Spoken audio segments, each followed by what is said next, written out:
Ma mission à l'intérieur du projet PAT, c'est donc d'abord d'apporter mon expérience de père aidant et d'ex-usager. Et puis c'est aussi donc de faire un travail d'accompagnement et d'intégration de père aidant. Pour ça, on prépare les équipes avec un tas de choses, des questionnaires, des petites formations.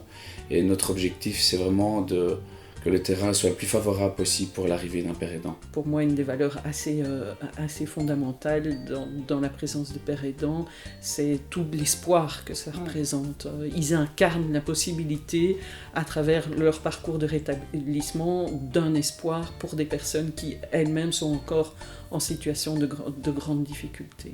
C'est extrêmement valorisant de pouvoir retrouver un travail quand même après pas mal d'années un peu de galère.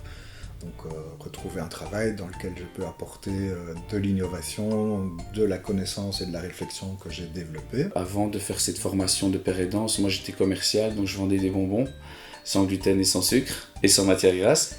C'est tout un autre monde, hein. Je négociais des prix avec les clients, les ventes de présentoirs, et puis je me retrouve un peu comme ça dans le social.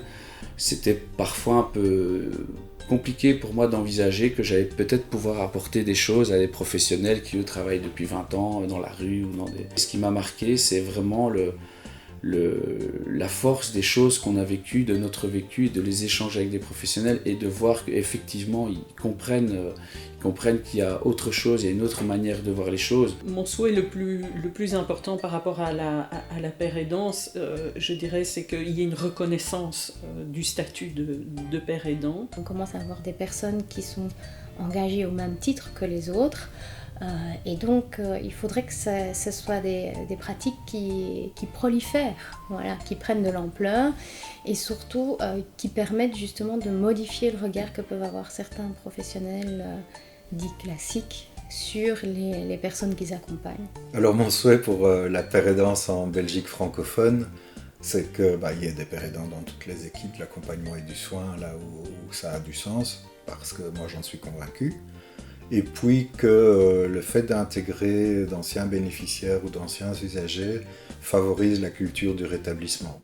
Donc on quitte un peu le modèle médical qui est focalisé sur les symptômes ou le modèle social qui est un peu focalisé sur le fait d'intervenir comme des pompiers là où il y a une situation de crise pour vraiment travailler sur le parcours des personnes, ce qu'elles peuvent déployer pour récupérer leur vie. Parce que vraiment c'est ça pour moi le rétablissement, c'est reconquérir ce qui nous appartient déjà, la vie en fait.